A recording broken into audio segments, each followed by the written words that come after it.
All right, so we've learned the 7 chord, the bar chord 7, dominant 7 chord with the root on the E string. We've learned the dominant 7 chord with the root on the A string. We've learned a minor 7 chord with the root on the E string.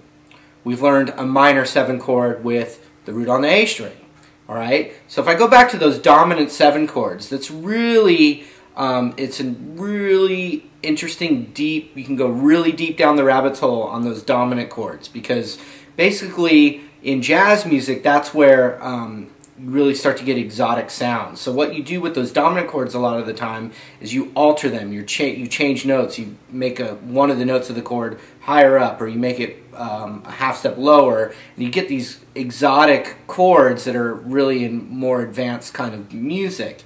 But what I want to do is just show you that if I were to say, for instance, a G7 chord, it doesn't always necessarily mean just that one shape.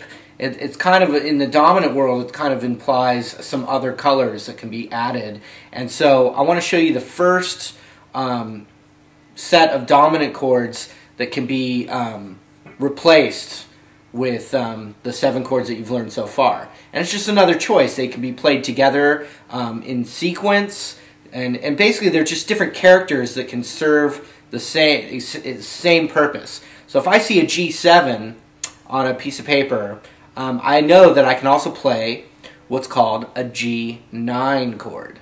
Okay, and the 9 chord's just implying that it's still a G7 chord, but the 9th note up the scale that it comes from is added to the chord as well for another nice character or flavor or ingredient. Okay, so if I took the G7 chord with the root on the A string,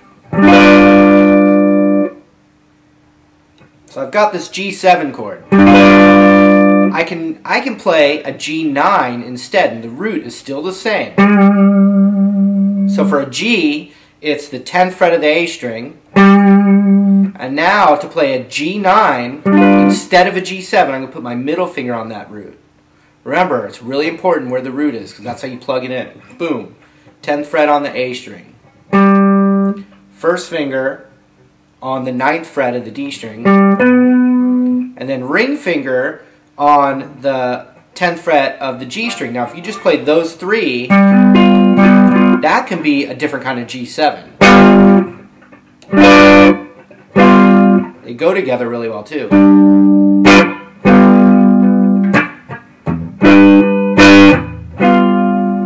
But then what I want to do with my ring finger, it'll be a little tricky at first, is to ring finger slap across the G, B, and high E string of the 10th fret. And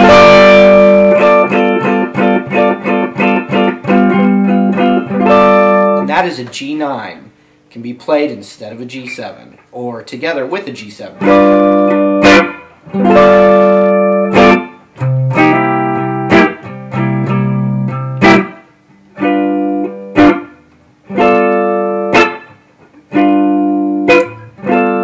Now this 9 chord's also the predominant chord in James Brown music. And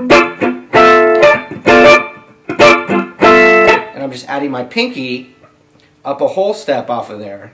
And that would now be called a G13, even though I was just adding a little extra color right there. But so we're just focused on the 9 right now. So let's find a C9 with this voicing. So that means that this note, my middle finger, has to be a C note. And it's the A string, so A up a whole step would be B, half step to C, so I could play a C9 chord right here.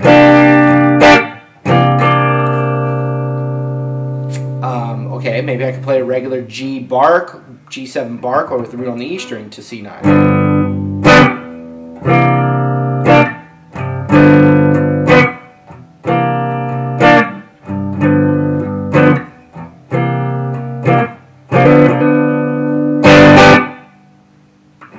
Let's play an E9 with the root on the A string. A is open, whole step to B, half step to C, whole step to D, whole step to E, middle finger there, plug in the shape right here, E9.